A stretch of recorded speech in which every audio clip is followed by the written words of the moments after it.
ರಾಜ್ಯ ಕಾಂಗ್ರೆಸ್ನಲ್ಲಿ ತಾರಕಕ್ಕೇರಿದ ನವೆಂಬರ್ ಕ್ರಾಂತಿಯ ಕಾವು. ಪಟ್ಟಕ್ಕಾಗಿ ಪಟ್ಟು ಹಿಡಿದು ಕೂತಿರುವ ಡಿಕೆಶಿ, ತೆರೆಮರೆಯಲ್ಲಿ ಹಲವು ತಂತ್ರಗಳನ್ನ ಹೆಣೆಯುತ್ತಿರುವ ಸಿದ್ದು.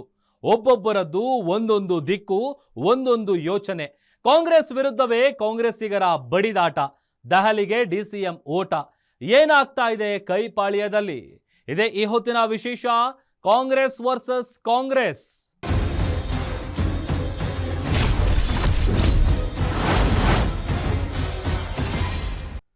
ನವೆಂಬರ್ ಕ್ರಾಂತಿ ಸದ್ಯ ರಾಜ್ಯ ರಾಜಕಾರಣದಲ್ಲಿ ಇದೊಂದು ಶಬ್ದ ಬಿಟ್ಟು ಬೇರೇನೂ ಕೇಳ್ತಿಲ್ಲ. ಕೆಲವು ದಿನಗಳಿಂದ ಶಾಂತವಾಗಿದ್ದ ಕ್ರಾಂತಿ ಈಗ ಸಿದ್ದು ಸುಪುತ್ರನ ಹೇಳಿಕೆ ಬೆನ್ನಲ್ಲೇ ಮತ್ತೆ ಕಿಡಿಯೊಂದು ಸಿಡಿದಿದೆ. ಕೈಪಾಳ್ಯದಲ್ಲಿ ದೊಡ್ಡ ಹಲ್ಚಲ್ ಎಬ್ಬಿಸಿದೆ. ಒಬ್ಬೊಬ್ಬರು ಒಂದೊಂದು ಸಮರ್ಥನೆಗೆ ನಿಂತಿದ್ದಾರೆ. ಇದರ ಬೆನ್ನಲ್ಲಿಯೇ ಈಗ ಡಿಸಿಎಂ ದೆಹಲಿಗೆ ಹಾರಿದ್ದಾರೆ. ಸಿದ್ದು ಮತ್ತು ಡಿಕೆಶಿ ಬಣದಲ್ಲಿ ಯಾರೂ ಪಟ್ಟು ಬಿಡ್ತಿಲ್ಲ. ಹೀಗಾಗಿ ಕಾಂಗ್ರೆಸ್ನಲ್ಲಿಯೇ ಕಾಂಗ್ರೆಸ್ ವಿರುದ್ಧ ಯುದ್ಧವೊಂದು ಶುರುವಾಗಿದೆ.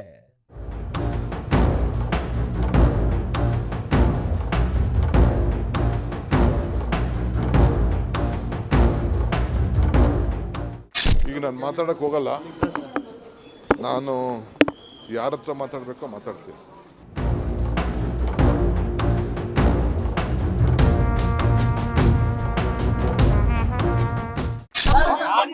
ನೀನು ಹೇಳಕ್ ಇಷ್ಟಪಡೋದಿಲ್ಲ. ಏನ್ ಹೇಳ್ಬೇಕು ಹೇಳಾಗಿದೆ, ಏನ್ ಸ್ಪಷ್ಟನೆ ಕೊಟ್ಟಾಗಿದೆ. ಅನಗತ್ಯವಾಗಿ ಮತ್ತೆ ಇದನ್ನ ಡ್ರ್ಯಾಗ್ ಆನ್ ಮಾಡಿ ಕಾಂಟ್ರವರ್ಸಿ ಮಾಡಕ್ಕೆ ಇಷ್ಟ ಇಲ್ಲ.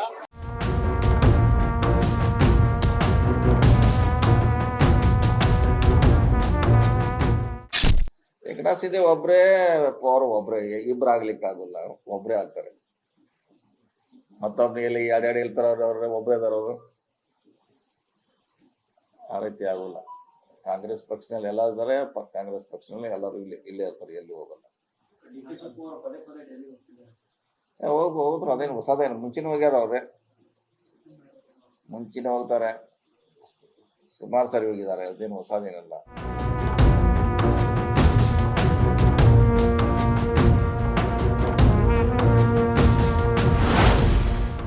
ರಾಜ್ಯದಲ್ಲಿ ಅಧಿಕಾರ ಹಂಚಿಕೆ ಸಮರ ಇದು ಮುಗಿಯದ ಯುದ್ಧವೇ ಆಗಿ ಹೋಗ್ತಿದೆ ಅಂತಲೇ ಅನಿಸ್ತಿದೆ. ಅದಕ್ಕೆ ಕಾರಣ ಇತ್ತೀಚೆಗೆ ನಡೆಯುತ್ತಿರುವ ಬೆಳವಣಿಗೆಗಳು. ಕ್ರಾಂತಿಯೆಲ್ಲ ಭ್ರಾಂತಿಯೇ ಎಲ್ಲ ಅಂತಲೇ ಹೇಳುತ್ತಿರುವ ಕೈ ನಾಯಕರು ಒಂದಲ್ಲ ಒಂದು ರೀತಿಯಲ್ಲಿ ನವೆಂಬರ್ ಮಧ್ಯದಲ್ಲಿ ಏನೋ ಒಂದು ನಡೆಯಲಿದೆ ಅನ್ನೋ ಸೂಚನೆ ಕೊಡ್ತಿದ್ದಾರೆ. ಇತ್ತ ಸಿದ್ದು ಹಾಗೂ ಡಿಕೆಶಿ ನಡುವೆ ನೀ ಕೊಡೆ ನಾ ಬಿಡೆ ಅನ್ನೋ ಆಂತರಿಕ ಸಮರವೊಂದು ಇನ್ನೂ ಕೂಡ ಜಾರಿಯಲ್ಲಿದೆ.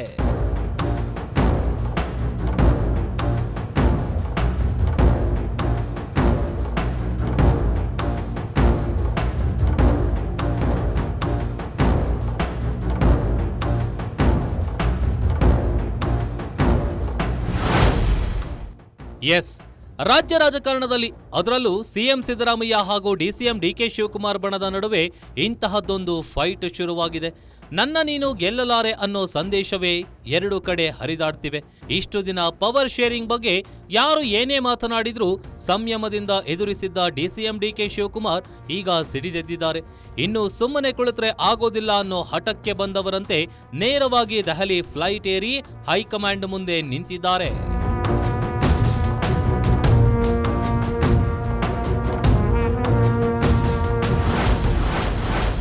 ಕೈಪಾಳ್ಯದಲ್ಲಿ ನಿತ್ಯ ಒಂದೊಂದು ಹೇಳಿಕೆ.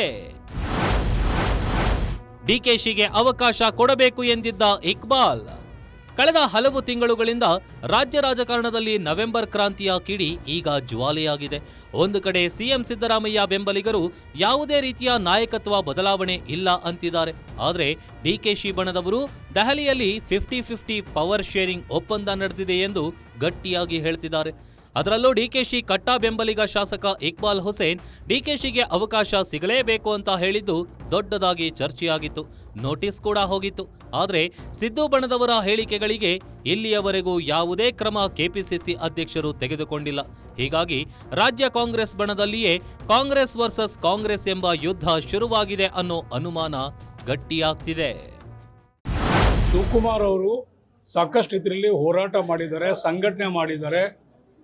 ಪಕ್ಷವನ್ನು ಈ ಮಟ್ಟಕ್ಕೆ ಇವತ್ತು 140 MLAಗಳನ್ನು ಮಾಡಲಿಕ್ಕೆ ಅವ್ರ ಶ್ರಮ, ಬೆವರು, ಹೋರಾಟ ಎಲ್ಲವೂ ಕೂಡ ಇದೆ. ಅವ್ರಿಗೆ ಇವತ್ತು ಒಂದು ಅವಕಾಶ, ಸೂಕ್ತವಾದ ಸಮಯ ಇದು. ಮುಂದಕ್ಕೆ ನಮಗೆ 2028ಕ್ಕೆ ಸರ್ಕಾರ ಬರಲಿಕ್ಕೆ ಒಂದು ಒಳ್ಳೆ ಸುಗಮವಾದಂಥ ಹಾದಿ ಆಗ್ತದೆ. ಆ ನಿಟ್ಟಿನಲ್ಲಿ ತಾವು ಮಾಡಿಕೊಡಿ ಅಂದ್ಬಿಟ್ಟು ಅವ್ರಿಗೆ ನಾನು ಮನವಿ ಮಾಡಿಕೊಂಡಿದ್ದೀನಿ. ಯತೀಂದ್ರ ಹೇಳಿಕೆಗೆ ಸಿಡಿದೆದ್ದ ಡಿಕೆ ಬೆಂಬಲಿಗರು. ಎಳಸು ಹೇಳಿಕೆ, ಅವರನ್ನೇ ಕೇಳಿ ಎಂದ ಡಿಕೆ ಪಡೆ. ಈ ಹಿಂದೆ ಡಿಕೆಶಿ ಸಿಎಂ ಆಗಬೇಕು, ಆಗ್ತಾರೆ ಅಂತ ಡಿಕೆಶಿ ಬೆಂಬಲಿಗರಾದ ಇಕ್ಬಾಲ್ ಹುಸೇನ್, ಕುಣಿಗಲ್ ರಂಗನಾಥ್, ಚನ್ನಗಿರಿ ಬಸವರಾಜ್ ಶಿವಗಂಗಾ ಸೇರಿದಂತೆ ಹಲವರು ಹೇಳಿದ್ರು. ಈ ಕುರಿತು ಯಾರೂ ಮಾತನಾಡಬಾರದು ಅಂತ ಸಿಎಂ ಡಿಸಿಎಂ ಹೈಕಮಾಂಡ್ ಹೇಳಿದ ಮೇಲೆಯೂ ಕೂಡ ಈ ಮಾತುಗಳನ್ನ ಹೇಳಿದ್ದಕ್ಕೆ ಕೆಪಿಸಿಸಿ ಅಧ್ಯಕ್ಷರಾದ ಇದೇ ಡಿಕೆ ಶಿವಕುಮಾರ್ ನೋಟಿಸ್ ಕೊಟ್ಟಿದ್ರು. ಈಗ ಅದೇ ಶಿಸ್ತನ್ನ ಉಲ್ಲಂಘಿಸಿದ ಯತೀಂದ್ರ ವಿರುದ್ಧ ಡಿಕೆಶಿ ಬೆಂಬಲಿಗರು ಸಿಡಿದೆದ್ದಿದ್ದಾರೆ. ಅದೆಲ್ಲ ಹೇಳಿಕೆಗಳು ಯಾವ ರೀತಿ, ಯಾವ ಉದ್ದೇಶಕ್ಕೋಸ್ಕರ ಕೊಟ್ಟಿದ್ದಾರೆ ಏನು ಅಂತ ಅವ್ರನ್ನೇ ಕೇಳಬೇಕೆ ಹೊರತು ಅದ್ರ ಬಗ್ಗೆ ನಾನೆಲ್ಲ ಕಾಮೆಂಟ್ ಮಾಡ್ಲಿಕ್ಕೆ ಹೋಗಲ್ಲ. ನಮ್ದೇನಿದ್ರು ನಮ್ಮ ಗುರಿ ಇವತ್ತು ಕಾಂಗ್ರೆಸ್ ಪಕ್ಷ 2028ಕ್ಕೆ ಮತ್ತೊಮ್ಮೆ ಕಾಂಗ್ರೆಸ್ ಸರ್ಕಾರ ತರಬೇಕು ಅನ್ನೋದು ಒಂದಷ್ಟೇ ಗುರಿ ಇರೋದು. ನಾನು ಮಾಡಿದ್ರೆ ಬಲಾತ್ಕಾರ, ಬೇರೆಯವ್ರು ಮಾಡಿದ್ರೆ ಚಮತ್ಕಾರ ಅಂತ ಹೇಳ್ತಾರೆ. ಹಂಗೆ ನಾವೆಲ್ಲ ಯಾಕೆ ಹೇಳ್ಬೇಡ್ದು, ಅವ್ರು ತಿತ್ಕೋತಾರೆ ಅಂದ್ಕೊಂಡಿದ್ದೀನಿ. ಯತೀಂದ್ರ ಮಾತು ಹಚ್ಚಿದ ಕಿಚ್ಚು, ಕಾಂಗ್ರೆಸ್ ಧಗ ಧಗ. ಸಂಯಮ ಕಳೆದುಕೊಂಡ್ರ ಡಿಕೆಶಿ, ಮಾತಾಡ್ತಾರಾ ರಾಹುಲ್ ಗಾಂಧಿ. ಇಲ್ಲಿಯವರೆಗೆ ಡಿಕೆಶಿ ಬೆಂಬಲಿಗರು, ಸಿದ್ದು ಬೆಂಬಲಿಗರು ಮಾತ್ರ ಆಗಾಗ ಸಿಎಂ ಬದಲಾವಣೆ ವಿಚಾರದಲ್ಲಿ ಮಾತನಾಡ್ತಿದ್ರು. ಆ ಸಮಯದಲ್ಲೆಲ್ಲ ಡಿಕೆಶಿ ಯಾವುದೇ ಹೇಳಿಕೆ ಕೊಡಲು ಹೋಗಿರಲಿಲ್ಲ. ಯಾವಾಗ ಖುದ್ದು ಸಿಎಂ ಪುತ್ರ ಯತೀಂದ್ರ ನನ್ನ ತಂದೆಯ ಉತ್ತರಾಧಿಕಾರಿ ಸತೀಶ್ ಜಾರಕಿಹೊಳಿ ಅನ್ನೋ ದಾಟಿಯಲ್ಲಿ ಮಾತನಾಡಿದ್ರೋ ಹೊತ್ತಿಕೊಳ್ತು ನೋಡಿ ಕಾಂಗ್ರೆಸ್ನಲ್ಲಿ ಒಂದು ಬೆಂಕಿ. ಈ ಒಂದೇ ಒಂದು ಹೇಳಿಕೆ ಡಿಕೆಶಿ ಸಿಎಂ ಕನಸಿಗೆ ಕೊಳ್ಳಿ ಇಡುವ ವೇದಿಕೆಯಾಗಿ ಕಾಣಿಸಿಕೊಂಡಿತು. ಸಿಎಂ ರೇಸ್ನಲ್ಲಿ ಕೇವಲ ಡಿಕೆಶಿ ಇಲ್ಲ, ಇನ್ನೂ ಹಲವರು ಇದ್ದಾರೆ ಅನ್ನೋ ಸಂದೇಶ ಕೊಡ್ತು. ಆಗಲೇ ದೆಹಲಿಗೆ ಹಾರಿದ್ದು ಡಿಸಿಎಂ. ಈ ಬಾರಿ ರಾಹುಲ್ ಗಾಂಧಿ ಎದುರೇ ಕುಳಿತು ಎಲ್ಲವನ್ನ ಇತ್ಯರ್ಥ ಮಾಡಿಬಿಡುವ ಇರಾದೆಯಲ್ಲಿಯೇ ದೆಹಲಿಗೆ ದೌಡಾಯಿಸಿದ್ರು.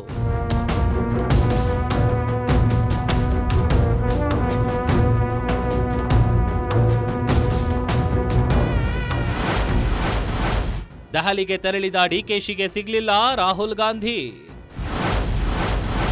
ಸೋಮವಾರ ಸಂಜೆಯೇ ಬೆಂಗಳೂರಿಗೆ ಡಿಕೆ ವಾಪಸ್. ದೆಹಲಿಗೆ ದೌಡಾಯಿಸಿದ ಡಿಸಿಎಂ ಡಿಕೆ ಶಿವಕುಮಾರ್ ಹೈಕಮಾಂಡ್ ನಾಯಕರನ್ನ ಭೇಟಿಯಾಗಿದ್ದಾರೆ. ಸಚಿವ ಸಂಪುಟ ಪುನರ್ರಚನೆ, ನಾಯಕತ್ವ ಬದಲಾವಣೆ ಬಗ್ಗೆ ಮಾತನಾಡಬೇಕು. ರಾಹುಲ್ ಗಾಂಧಿ ಭೇಟಿಗೆ ಅವಕಾಶ ನೀಡಿ ಎಂದು ಕೇಳಿದ್ದಾರೆ. ಈಗಾಗಲೇ ಕೆಸಿ ವೇಣುಗೋಪಾಲ್, ಸುರ್ಜೇವಾಲಾ ಜೊತೆ ಮಾತನಾಡಿರುವ ಡಿಕೆಶಿ ರಾಹುಲ್ ಭೇಟಿಗೆ ಅವಕಾಶ ಕೇಳಿದ್ದಾರೆ.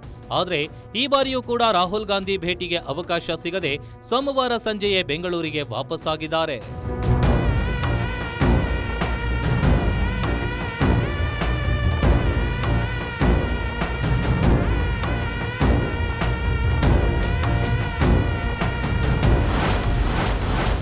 ಡಿಕೆಶಿ ದೆಹಲಿ ಪ್ರವಾಸ, ಸಿದ್ದು ಬೆಂಬಲಿಗರಿಗೆ ಗುನ್ನ. ನವೆಂಬರ್ಗೆ ದೆಹಲಿಯಲ್ಲೇ ನಡೆಯಲಿದೆಯಾ ಕ್ರಾಂತಿ? ಡಿಕೆಶಿ ದೆಹಲಿ ಪ್ರವಾಸ, ಸಿದ್ದು ಬೆಂಬಲಿಗರಿಗೆ ನವೆಂಬರ್ ಕ್ರಾಂತಿ ಬರೀ ಭ್ರಾಂತಿ ಅಂದವರಿಗೆ ಗುನ್ನ ಹೊಡಿತ. ಮೂಲಗಳ ಪ್ರಕಾರ ಹೌದು. ಒಂದು ಹಂತದಲ್ಲಿ ಈ ನವೆಂಬರ್ ಕ್ರಾಂತಿಯನ್ನ ದೆಹಲಿಯಲ್ಲಿಯೇ ನಡೆಸಲು ಡಿಕೆಶಿ ಸಜ್ಜಾಗಿದ್ದಾರೆ. ಈಗ ದೆಹಲಿಗೆ ಹೋಗಿರುವ ಡಿಕೆ ಶಿವಕುಮಾರ್ ರಾಹುಲ್ ಭೇಟಿಯಾಗದೆ ಹೋದ್ರೂ ಹೋದ ದಾರಿಗೆ ಸುಂಕವನ್ನ ಪಡೆದುಕೊಂಡೇ ಬಂದಿದ್ದಾರೆ.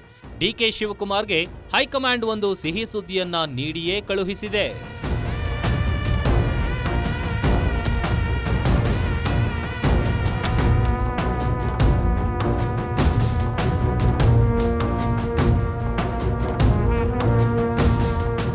ಕಾಂಗ್ರೆಸ್ನಲ್ಲಿ ಬಣ ಬಡಿದಾಟಕ್ಕೆ ಶ್ರೀಕಾರ ಹಾಕಿದವರು ಮೊದಲಿಗರು ಯಾರು? ನವೆಂಬರ್ ಕ್ರಾಂತಿಯ ಕಿಚ್ಚು ಇಷ್ಟು ದೊಡ್ಡ ಜ್ವಾಲೆಯಾಗಲು ಕಾರಣವೇನು? ಕಾಂಗ್ರೆಸ್ ನಾಯಕರ ನಡುವೆಯೇ ಒಂದು ಯುದ್ಧ ಶುರುವಾಗಿದ್ದು ಯಾಕೆ? ಇನ್ನು ವಲಸಿಗರು, ಮೂಲರು ಅನ್ನೋ ಯುದ್ಧ ಜಾರಿಯಲ್ಲಿದೆಯಾ? ಕೈ ಪಾಳ್ಯದಲ್ಲಿ ಈ ಒಂದು ಯುದ್ಧ ಎಲ್ಲಿಗೆ ಹೋಗಿ ತಲುಪಲಿದೆ? ಬಣ ಬಡಿದಾಟ, ಸಿಎಂ ರೇಸ್ ಕಿತ್ತಾಟ, ಇದು ಕಾಂಗ್ರೆಸ್ನ ಇಬ್ಬಾಗ ಮಾಡಿ ಹಾಕಿದೆ. ಡಿಕೆಶಿ ಬಣ, ಸಿದ್ದು ಬಣ, ದಲಿತ ಸಿಎಂ ಬಣ, ಆ ಬಣ ಈ ಬಣ, ಇದೆಲ್ಲದರ ನಡುವೆ ಕಾಂಗ್ರೆಸ್ನಲ್ಲಿಯೇ ಎರಡು ಪಕ್ಷಗಳು ಹುಟ್ಕೊಂಡಿವೆ. ಈ ಬಣ ಬಡಿದಾಟದ ನಡುವೆಯೇ ಡಿಕೆಶಿ ಹೊಸ ಬಾಣ ಬಿಟ್ಟಿದ್ದಾರೆ. ಕಾಯುವವರೆಗೂ ಕಾಯ್ದು ಈಗ ತಮ್ಮ ಆಟ ಶುರು ಹಚ್ಕೊಂಡಿದ್ದಾರೆ. ಡಿಕೆಶಿ ಬಿಟ್ಟ ಬಾಣ ಯಾವುದು? ಕರ್ನಾಟಕದ ಏಕನಾಥ್ ಶಿಂದೆ ಆಗುವವರು ಯಾರು? ಕೈ ಪಾಳ್ಯದಲ್ಲಿ ಈ ಬಣ ಬಡಿದಾಟಕ್ಕೆ ಬ್ರೇಕ್ ಯಾವಾಗ? ಈ ಬಗ್ಗೆ ನೋಡೋಣ ಬನ್ನಿ.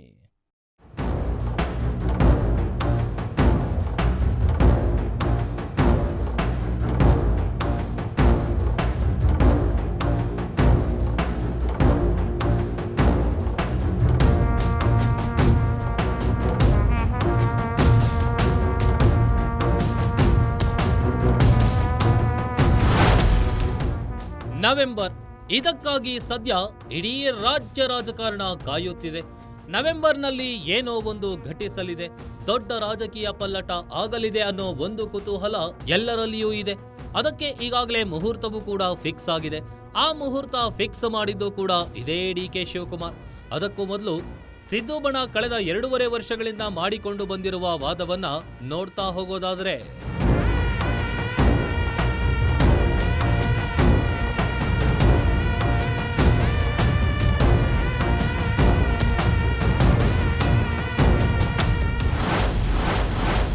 ಹೈಕಮಾಂಡ್ ಜೊತೆ ಯಾವುದೇ ಒಪ್ಪಂದ ಆಗಿಲ್ಲ. ಸಿದ್ದರಾಮಯ್ಯ ಬೆಂಬಲಿಗರಿಂದ ಅದೇ ರಾಗ ಹಾಡು. 50-50 ಪವರ್ ಶೇರಿಂಗ್ ಇದು ಇಂದು ನಿನ್ನೆಯ ವಾದವಲ್ಲ. ಯಾವಾಗ ರಾಜ್ಯದಲ್ಲಿ ಕಾಂಗ್ರೆಸ್ ಸರ್ಕಾರ ಅಸ್ತಿತ್ವಕ್ಕೆ ಬಂತೋ ಅಂದಿನಿಂದಲೂ ಈ ಒಂದು ವಾದ ಜಾರಿಯಲ್ಲಿಯೇ ಇದೆ, ಜಾರಿಯಲ್ಲಿ ಇರುವಂತೆ ನೋಡಿಕೊಳ್ಳಲಾಗ್ತಿದೆ ಕೂಡ. ಆದರೆ ಸಿದ್ದರಾಮಯ್ಯ ಬೆಂಬಲಿಗರು ಮಾತ್ರ ಆ ರೀತಿಯ ಯಾವುದೇ ಒಪ್ಪಂದ ಹೈಕಮಾಂಡ್ ಮಟ್ಟದಲ್ಲಿ ಆಗಿಲ್ಲ. 5 ವರ್ಷ ಸಿದ್ದರಾಮಯ್ಯನವರೇ ಸಿಎಂ ಆಗಿ ಪೂರ್ಣಾವಧಿ ಮುಖ್ಯಮಂತ್ರಿಯಾಗಿ ಇರ್ತಾರೆ ಎಂದು ಹೇಳುತ್ತಲೇ ಇದ್ದಾರೆ. ಈ ತರಹದ ಹೇಳಿಕೆಗಳು ಪದೇ ಪದೇ ಡಿಕೆಶಿ ಬೆಂಬಲಿಗರ ಸಹನೆಯನ್ನ ಕೆಣಕುತ್ತಲೇ ಇದೆ. ಅವ್ರು ಹೇಳಿದಷ್ಟೇ ಪವರ್ ಶೇರಿಂಗ್ ಬಗ್ಗೆ ಪ್ರಶ್ನೆ ಕೇಳೋದಕ್ಕೆ, ಪವರ್ ಶೇರಿಂಗ್ ಇಲ್ಲ, power sharing use with the people, world ಸಹಿತ ಜನರ ಜೊತೆ ಪವರ್ ಶೇರಿಂಗ್ ಇದೆ.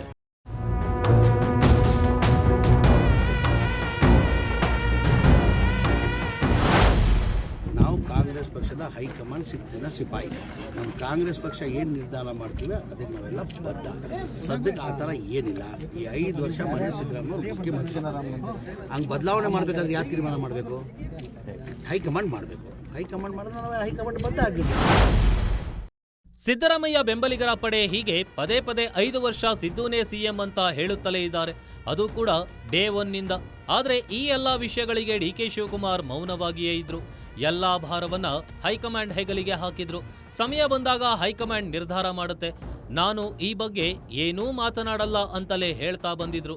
ಇನ್ನು ಅವರ ಬೆಂಬಲಿಗರು ಸಿಎಂ ವಿಚಾರದಲ್ಲಿ ಹೇಳಿಕೆ ಕೊಟ್ಟಾಗ ಅವರಿಗೆ ನೋಟಿಸ್ ನೀಡಿ ಬಾಯಿ ಮುಚ್ಚಿಸುವ ಕೆಲಸವನ್ನು ಮಾಡಿದ್ರು.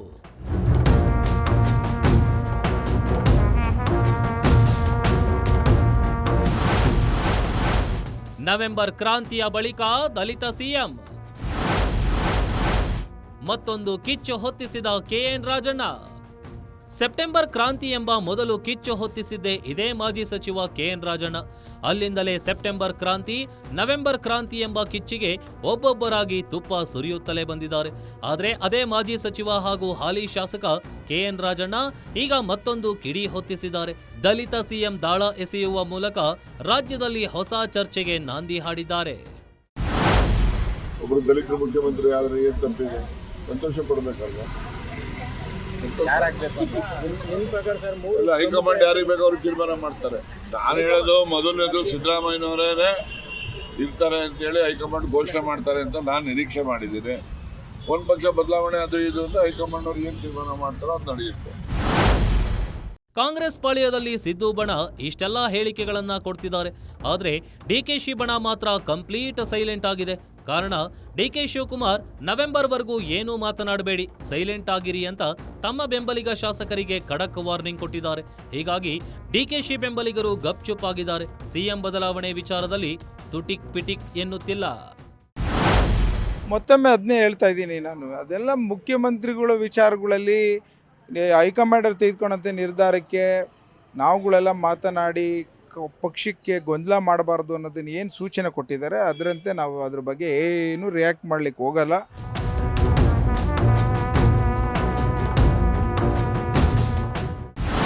ಸರ್, ಆ ಥರ ಏನಾರು ಈಗ ನವೆಂಬರ್ ಕ್ರಾಂತಿ ಆ ಥರದ್ದೇನಾರು ಆದರೆ ಇವ್ರು ಜಾರಕಿಹೊಳಿ ಅವರು ಹೇಳಿದ್ದಾರೆ ಕ್ಲೈಮ್ ಮಾಡ್ತೀವಿ ನಾವು ನಮ್ಮದನ್ನು ಅಂತ. ಗೊತ್ತಿಲ್ಲಪ್ಪ, ನಾನು ಇವತ್ತು ಕ್ಷೇತ್ರದ ಅಭಿವೃದ್ಧಿ ಕೆಲಸಗಳಿಗೆ ಬಂದಿದ್ದೀನಿ. ಸಾಕು, ಮಾಡ ಎಲ್ಲ ಮುಚ್ಕೊಂಡಿದೆ.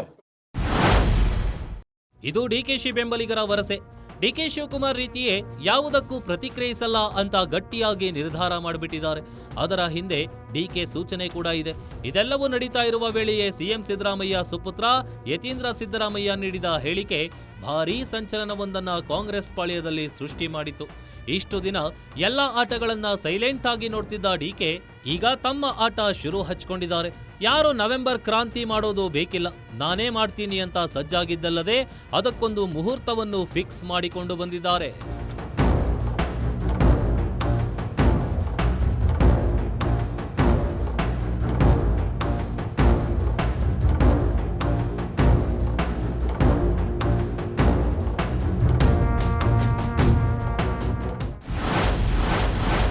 ನವೆಂಬರ್ 11ಕ್ಕೆ ಕ್ರಾಂತಿ fix fix fix.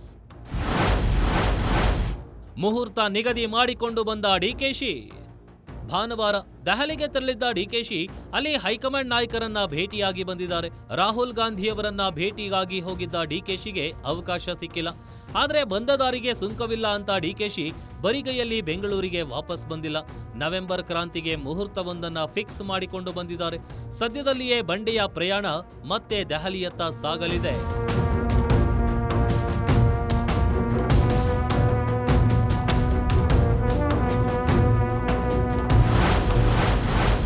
Rahul DKShi 1-to-1 ಮಾತುಕತೆ. ಹಲವು ವಿಚಾರ ಪ್ರಸ್ತಾಪಿಸಲು ಡಿಸಿಎಂ ಡಿಕೆಶಿ ಸಿದ್ಧತೆ.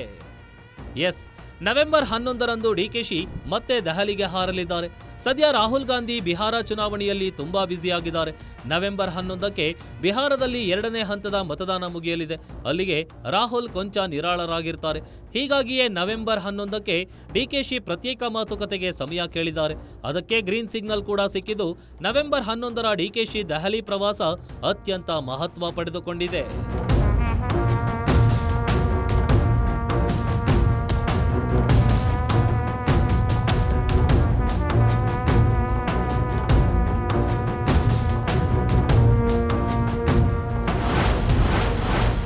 ಅಧಿಕಾರ ಹಂಚಿಕೆ ವಿಚಾರದಲ್ಲಿ ಡಿಕೆಶಿ ಸದಾ ಮೌನ.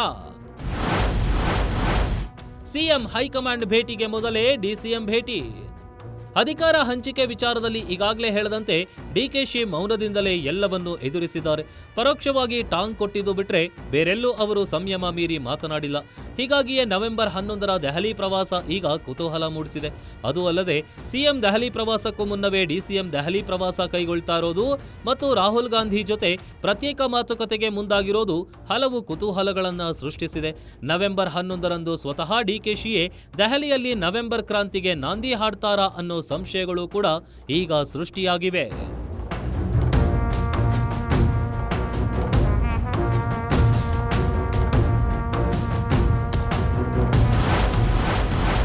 ಕ್ರಾಂತಿಯ ಬಳಿಕ ಈಗ ಶುರು ಶಿಂಧೆ ಚರ್ಚೆ. ರಾಜ್ಯದಲ್ಲಿ ಯಾರಾಗಲಿದ್ದಾರೆ ಏಕನಾಥ್ ಶಿಂದೆ? ಮಹಾರಾಷ್ಟ್ರದ ಮಾಜಿ ಸಿಎಂ ಹಾಲಿ ಡಿಸಿಎಂ ಏಕನಾಥ್ ಶಿಂದೆ ಹೆಸರು ಈಗ ರಾಜ್ಯದಲ್ಲಿ ಕೇಳಿ ಬರ್ತಿದೆ. ಅದಕ್ಕೆ ಕಾರಣ ಈ ಹಿಂದೆ ಮಹಾರಾಷ್ಟ್ರದಲ್ಲಿ ಕಾಂಗ್ರೆಸ್, ಶಿವಸೇನಾ ಹಾಗೂ ಎನ್ಸಿಪಿ ಸೇರಿ ಸರ್ಕಾರ ರಚನೆ ಮಾಡಿದಾಗ ಹಲವು ಶಿವಸೇನಾ ಶಾಸಕರನ್ನ ಪಕ್ಷದಿಂದ ಆಚೆ ಕರೆದುಕೊಂಡು ಬಂದು ಬಿಜೆಪಿಗೆ ಬೆಂಬಲ ನೀಡಿ ಏಕನಾಥ್ ಶಿಂದೆ ಸಿಎಂ ಆಗಿದ್ರು. ಅಂತಹುದೇ ಸನ್ನಿವೇಶ ರಾಜ್ಯದಲ್ಲಿ ನಡೆಯುತ್ತೆ ಅನ್ನೋ ಮಾತುಗಳು ಕೂಡ ಈಗ ಕೇಳಿ ಬರ್ತಿವೆ. ಆ ರೀತಿ ಯಾವುದು ಕಾಂಗ್ರೆಸ್ ಪಕ್ಷದಲ್ಲಿ ಆಗಲ್ಲ ಅಂತ ಸತೀಶ್ ಜಾರಕಿಹೊಳಿ ಹೇಳಿದ್ರೆ, ಆರ್ ಅಶೋಕ್, ಡಿಕೆ ಶಿವಕುಮಾರ್ ಅವರೇ ಕರ್ನಾಟಕದ ಏಕನಾಥ್ ಶಿಂದೆ ಆಗುವ ಸಾಧ್ಯತೆ ಇದೆ ಎಂದಿದ್ದಾರೆ. ಏಕನಾಥ್ ಶಿಂದೆ ಒಬ್ರೇ ಪವರ್, ಒಬ್ರೇ ಇಬ್ರು ಆಗ್ಲಿಕ್ಕೆ ಆಗೋಲ್ಲ, ಒಬ್ರೇ ಆಗ್ತಾರೆ. ಮತ್ತೊಬ್ರು ಎಲ್ಲಿ ಎರಡೆರಡು ಹೇಳ್ತಾರ ಅವ್ರೆ ಒಬ್ರೇ ಇದಾರವ್ರು, ಆ ರೀತಿ ಆಗೋಲ್ಲ. ಕಾಂಗ್ರೆಸ್ ಪಕ್ಷದಲ್ಲಿ ಎಲ್ಲ ಇದ್ದಾರೆ, ಕಾಂಗ್ರೆಸ್ ಪಕ್ಷದಲ್ಲಿ ಎಲ್ಲರೂ ಇಲ್ಲೇ ಇರ್ತಾರೆ, ಎಲ್ಲಿ ಹೋಗಲ್ಲ. ಹೋದ್ರು, ಅದೇನು ಹೊಸದೇನು, ಮುಂಚಿನ ಹೋಗ್ಯಾರ ಅವ್ರೆ, ಮುಂಚಿನ ಹೋಗ್ತಾರೆ, ಸುಮಾರು ಸರಿ ಹೋಗಿದ್ದಾರೆ, ಅದೇನು ಹೊಸದೇನಲ್ಲ. ಸೊ ಹೋದ ತಕ್ಷಣ ಬೇರೆ ರೀತಿಯಿಂದ ಬಿಂಬಿಸೋದು ಅವಶ್ಯಕತೆ ಇಲ್ಲ ರೀ.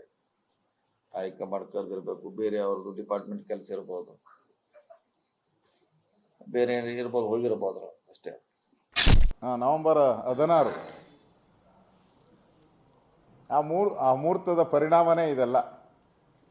ಈಗ ಏನೇನು ನಡೀತಾ ಇದೆಯೋ ಆ ಮುಹೂರ್ತದ ಪರಿಣಾಮ. ಭಾಳ ಜನ ಇದ್ದಾರೆ ಕಾಂಗ್ರೆಸ್ ಅಲ್ಲಿ ಏಕನಾಥ್ ಶಿಂದೆ ಅವರು, ಅದರಲ್ಲಿ ಡಿ ಕೆ ಶಿವಕುಮಾರ್ ಅವರು ಒಬ್ರು ಇರ್ಬೋದು.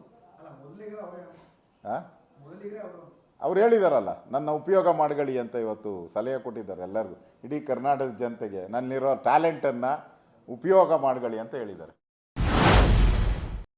ಒಟ್ಟಾರೆ ರಾಜ್ಯದಲ್ಲಿ ಅಭಿವೃದ್ಧಿ, ಜನ ಕಷ್ಟ ಕಾರ್ಯಗಳು, ರೈತರ ಸಮಸ್ಯೆಗೆ ತಾರ್ಕಿಕ ಪರಿಹಾರ ಇಂತಹ ಸುದ್ದಿಗಿಂತ ನವೆಂಬರ್ ಕ್ರಾಂತಿ, ಆರ್ಎಸ್ಎಸ್ ಬ್ಯಾನ್ ವಿಚಾರಗಳೇ ಹೆಚ್ಚು ಸುದ್ದಿಯಾಗ್ತಿದೆ. ಇದಕ್ಕೆಲ್ಲ ಬ್ರೇಕ್ ಬೀಳೋದು ಹೈಕಮಾಂಡ್ ಸ್ಪಷ್ಟ ತೀರ್ಮಾನ ತೆಗೆದುಕೊಂಡಾಗ ಮಾತ್ರ. ಕಡ್ಡಿ ಮುರಿದಂತೆ ಇದೇ ಆಗುವುದು ಅಂತ ಹೇಳಿದಾಗ, ಇಲ್ಲವೇ ನವೆಂಬರ್ನಲ್ಲಿ ಹೈಕಮಾಂಡ್ ಏನು ನಿರ್ಧಾರ ತೆಗೆದುಕೊಳ್ಳುತ್ತೋ ಆವಾಗ. ಅಲ್ಲಿಯವರೆಗೂ ಈ ಚರ್ಚೆಗೆ ಯಾವುದೇ ಬ್ರೇಕ್ ಬೀಳುವ ಸೂಚನೆ ಕಾಣ್ತಿಲ್ಲ. ಬ್ರೇಕ್ ಹಾಕುವ ಉದ್ದೇಶವೂ ಕೂಡ ಯಾರಿಗೂ ಇಲ್ಲ ಅನ್ನೋದು ಸ್ಪಷ್ಟವಾಗ್ತಿದೆ.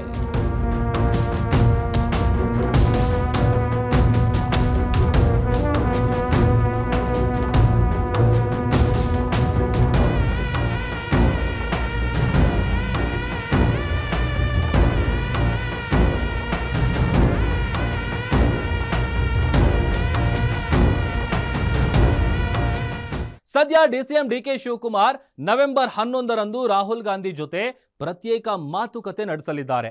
ಆ ದಿನ ಏನಾಗಲಿದೆ, ಹೈಕಮಾಂಡ್ ಯಾವ ನಿರ್ಧಾರಕ್ಕೆ ಬರಲಿದೆ ಅನ್ನೋದರ ಮೇಲೆ ನವೆಂಬರ್ ಕ್ರಾಂತಿಯ ಭವಿಷ್ಯ ನಿಂತಿದೆ. ಇದಾಗಿತ್ತು ಈ ಹೊತ್ತಿನ ಗ್ಯಾರಂಟಿ ಸ್ಪೆಷಲ್. ನೋಡ್ತಾ ಇರಿ ಗ್ಯಾರಂಟಿ ನ್ಯೂಸ್, ಸುದ್ದಿ ಖಚಿತ, ನ್ಯಾಯ ನಿಶ್ಚಿತ.